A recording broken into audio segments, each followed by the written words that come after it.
Late last summer, I was going north for my brother's wedding. It was at the start of my vacation, so I decided to make a few stops on my way up north.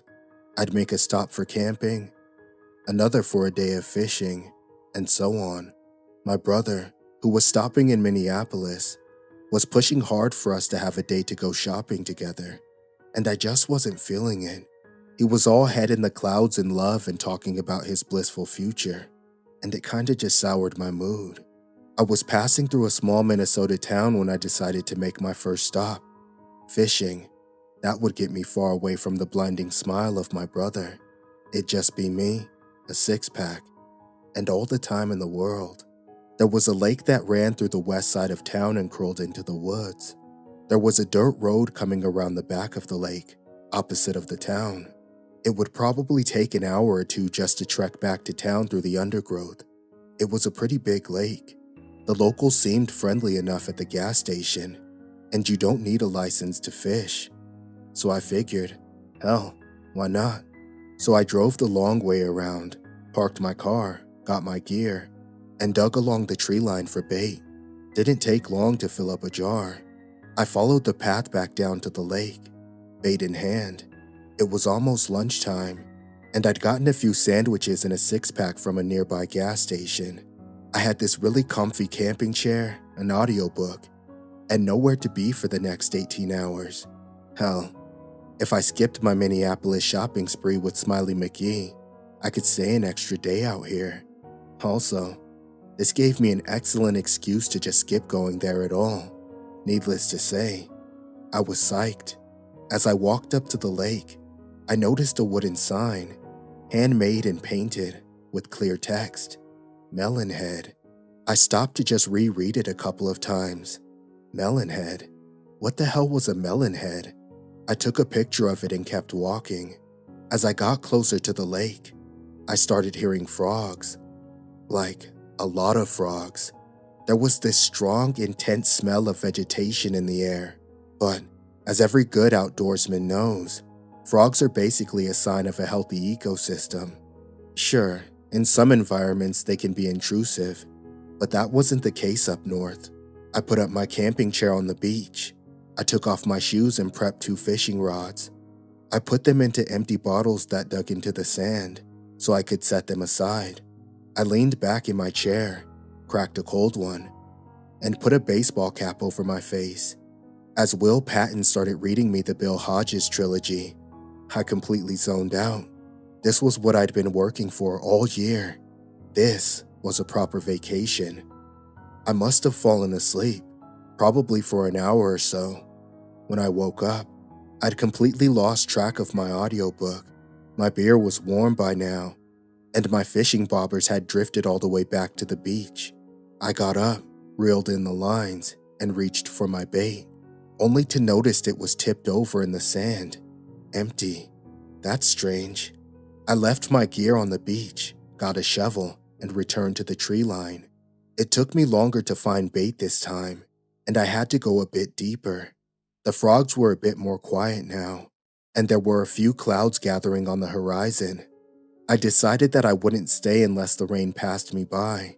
I didn't want to get stuck in a muddy tent overnight. I could sleep in the car, I suppose.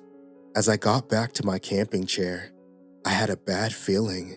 Something seemed out of place. I wasn't sure exactly what, but it looked different. Something had been moved.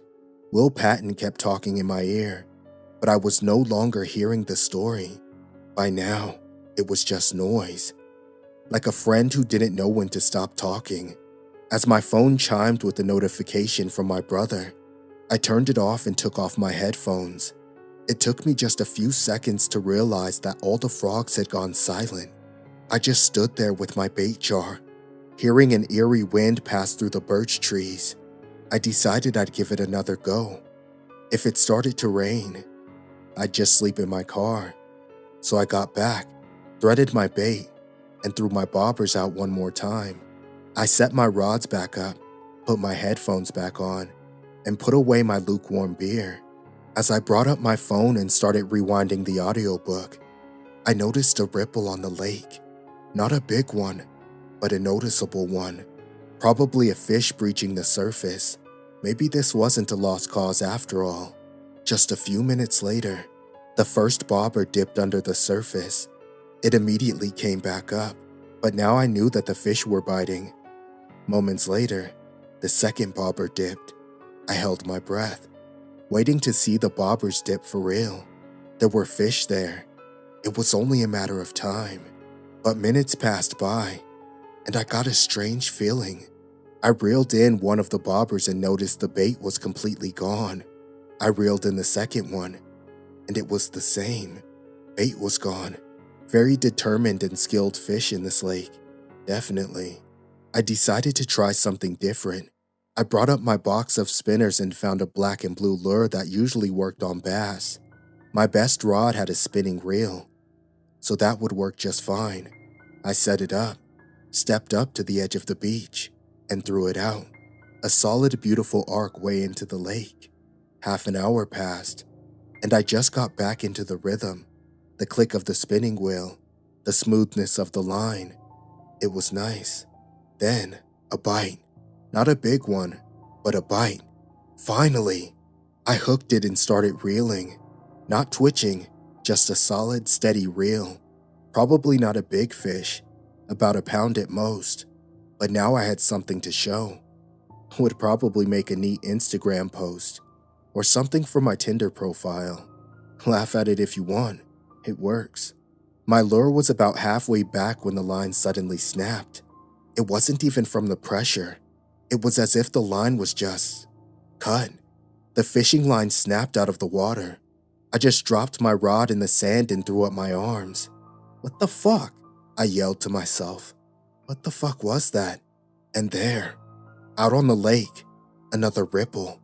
I had enough.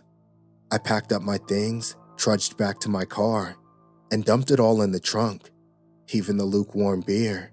I left a bait jar in the sand though. These worms were useless. By the time I sat down in the driver's seat, the first raindrops had started spattering against the hood of my car. Then, my phone chimed. Of course. The third time my brother was asking if I would make it to Minneapolis tomorrow. I groaned out loud. I couldn't take that kind of toxic positivity. I just couldn't. I needed space. Sorry, I texted back. I just set up camp. I'm here for at least another day. So as to not make myself a liar, I decided to stay the night. I'd sleep in the car and just listen to my audiobook. That was kind of camping, right? I had a tuna sandwich packed away, and my lukewarm beer was almost palatable. Not much of a dinner, but I didn't feel like going back to town. It felt more appropriate to just stay out in the woods. I put my headphones back on, turned off notifications, and let Will Patton creep back into my mind. As the clock crept later and later, my lukewarm beer was running out. About 9 p.m., after a long nap and checking my YouTube subscriptions, I had to take a bathroom break. The woods had gotten really dark, really fast. I didn't have to go far, so I just stepped out into the forest and did my business. For a moment, I just stood there, breathing. I could see the lake from there, and I noticed another ripple. It was bigger this time. I zipped up, walked back out onto the dirt path, and took a second look. There was something in the lake. Nothing big, but something round, about the size of a basketball. I got back in my car and updated my Instagram. I was a bit pissy about not getting the fishing picture out of this trip, but hey, at least I got a picture of that weird sign. Maybe someone out there knew what it meant. So I took another look at the picture. I noticed two things. One, that round thing in the water can be seen in the background, down by the lake. Two, there's a small spatter of color at the very top of the sign. It kinda looked like the sign was broken, now that I looked closer at it. It gave me an idea. I took one more trip out of the car, following the dirt path. Now, I could hear frogs again, and they were getting louder. Probably the rain luring them out. Using my phone as a flashlight, I looked around the sign. Just as I suspected, there was a second part of it, just off the path. It had been broken in two. The text was clear: "Don't feed Melonhead." What the? I started thinking about what I'd done all day. My bait jar was going empty, bait being picked from the hooks, my fishing line being cut. Had I been feeding whatever the hell kind of animal Melonhead was? I turned back to my car, only to see something standing on the path. I didn't raise my phone. I didn't want to make any sudden movements. I just froze, like a deer in headlights. I could barely make out a humanoid shape, but I got this sudden realization that I was out, alone, in the middle of nowhere. And now something was blocking my path. It was tall, like 2 heads taller than me. It had sort of a hunchback, and these long webbed fingers. It had this irregular breathing, rattling a large sack in its chest. I dropped my bait jar on the path in front of me. More. This awful gurgling noise, somewhere halfway between a regurgitation and breathing in. I carefully picked up the jar and looked up. Whoever this was had this big melon-sized head. This was what I'd seen sticking out of the lake all day. It even had a tint of green. I need my shovel, I gasped. It's just... More. It stepped towards me with a splat. I fumbled backwards, tripping over my own feet. I crawled into the underbrush and just started digging with my hands. I stood there on my hands and feet, ripping into the ground with my fingers. Thick globs of something sticky dripped down as Melonhead loomed over me. Every now and then I felt something wiggle between my fingers as I filled the jar with dirt and worms. I held it up, and Melonhead just poured it over its face. The dirt was filtered out and spat back out as the jar was dropped back down next to me. More. I must have dug for hours. Just as soon as I filled the jar, it emptied it. Hour after hour, I just dug and dug and dug, breaking my nails, having my fingertips cut by little rocks and roots. I have no idea how long I was there. Hours, an eternity. Every time I slowed down, there was just this sound like a man-sized rattlesnake getting antagonized behind me. I even stopped pleading. I just kept going. The rain intensified, drenched me, but I couldn't tell if my shivers came from fear or the cold. At some point, when I held up the jar, it didn't take it. The sun was rising out of the dark clouds, and the frogs had gone quiet again. My knees crackled as I got back up, and my fingers were trembling. I was covered in dirt, and my clothes were soaked. There was no one there. I leaned against the closest tree, tried to find the right words, but instead just collapsed into crying. When I got back to my car, I plugged in my phone. As it charged, I called the one person I wanted there, my brother. I had to get away. I just drove mindlessly. I have no memory of what I did, or how I ended up at a gas station. I don't have the slightest idea of how my brother found me there.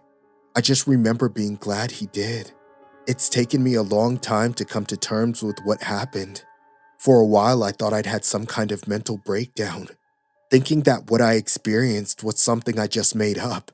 I didn't talk about it. It sounded ridiculous to say out loud, but I was really there, all night. I was on my hands and knees digging. I wouldn't do that for nothing. I was there, and so was Melonhead.